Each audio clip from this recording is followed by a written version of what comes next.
ಬಸವಲಿಂಗಾಯ ನಮಃ. ಓಂ ಬಸವಲಿಂಗಾಯ ನಮಃ. ಓಂ ಶ್ರೀ ಬಸವಲಿಂಗಾಯ ನಮಃ. ಓಂ ಶ್ರೀ ಬಸವಲಿಂಗಾಯ ನಮಃ. ಓಂ ಶ್ರೀ ಬಸವಲಿಂಗಾಯ ನಮಃ. ಓಂ ಶ್ರೀ ಬಸವಲಿಂಗಾಯ ನಮಃ.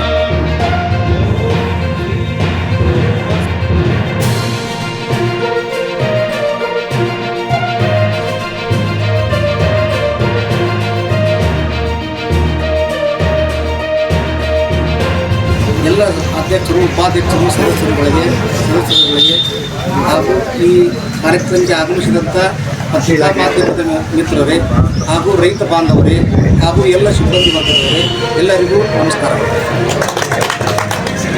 ಈ 2025-26ನೇ ಸಾಲಿನಲ್ಲಿ ಸರ್ಕಾರವು ಪ್ರತಿ ಕ್ವಿಂಟಲ್ಗೆ 8,000 ರೂಪಾಯಿ ಅಂತ ದರ ನಿಗದಿಪಡಿಸಿದೆ.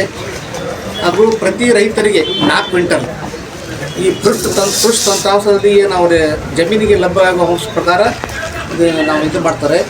ಈಗಾಗಲೇ ನಮ್ಮ ಹುನಗುಂದ ಹಾಗೂ ಇಳಕಲ್ ತಾಲೂಕಿನಲ್ಲಿ ನಿನ್ನೆವರೆಗೆ 4,929 ರೈತರು ನೋಂದಣಿ ಮಾಡ್ಕೊಂಡಾರೆ. ಒಟ್ಟು ನಮ್ಮ ಇಳಕಲ್ ಹುನಗುಂದ ತಾಲೂಕಿನಲ್ಲಿ ಒಟ್ಟು 17 ಖರೀದಿ ಕೇಂದ್ರಗಳು. ಇದು ಬೇರೆ ತಾಲೂಕಿನಲ್ಲಿ 1-2 ಅದಾವ. ಆದರೆ ನಮ್ಮ ಹುನಗುಂದ ಇಳಕಲ್ ತಾಲೂಕಿನಲ್ಲಿ ನಮ್ಮ ಹುನಗುಂದ ಮತಕ್ಷೇತ್ರದ ಶಾಸಕರಾದಂಥ ಶ್ರೀ ವಿಜಯಾನಂದ ಕಾಶಪ್ಪ ಸಾಹೇಬರು ಇಲ್ಲಿ ತೊಗರಿ ಬೆಳೆದಂಥ ರೈತರಿಗೆ ಯಾರಿಗೂ ತೊಂದರೆ ಆಗಬಾರ್ದು ಅಂಥೇಳಿ ಹತ್ತಿರದ PKPS ಎಲ್ಲರಿಗೂ ಕೊಡ್ರಿ ಅಂತ ನಮ್ಮ ಜಿಲ್ಲಾಧಿಕಾರಿಗಳಿಗೆ ದೂರವಾಣಿ ಮೂಲಕ ಸಂಪರ್ಕಲಾಗಿ ನಮ್ಮ ಹುನಗುಂದ ಹಾಗೂ ಇಳಕಲ್ ತಾಲೂಕಿನಲ್ಲಿ 17 ಖರೀದಿ ಕೇಂದ್ರಗಳನ್ನು ಪ್ರಾರಂಭಿಸಲಾಗಿರುತ್ತದೆ. ಅದರಲ್ಲಿ ಪ್ರಾಥಮಿಕ ಕೃಷಿ ಪತ್ತಿನ ಸಹಕಾರಿ ಸಂಘ ಇಳಕಲ್ ಸಹ ಇದ್ದು, ಇಲ್ಲಿ ಪ್ರಾಥಮಿಕ ಕೃಷಿ ಪತ್ತಿನ ಸಹಕಾರ ಸಂಘದಲ್ಲಿ 351 ಜನ ರೈತರು ನಿನ್ನೆವರೆಗೆ ನೋಂದಣಿ ಮಾಡಿಕೊಂಡಿದ್ದಾರೆ. ನೋಂದಣಿ ಪ್ರಕ್ರಿಯೆ 80 ಜನ ಇದೆ ಹಾಗೂ ಖರೀದಿ ಅವಧಿ 90 ಜನ ಇದೆ, 90 ದಿವಸ.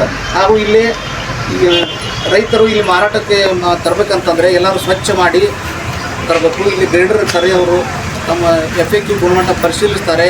ಎಲ್ಲರೂ ರೈತರು ಸಹಕಾರ ಕೊಟ್ಟು ಈ ಖರೀದಿ ಕೇಂದ್ರದ ಯಶಸ್ವಿಗೆ ಸಹಕಾರ ಮಾಡಬೇಕಂತ ಹೇಳಿ ಹಾಗೂ ಈ ಕಾರ್ಯಕ್ರಮ ಆಯೋಜನೆ ಮಾಡಿದಂಥ ಪ್ರಾಥಮಿಕ ಕೃಷಿ ಪತ್ತಿನ ಸಂಘದ ಅಧ್ಯಕ್ಷರು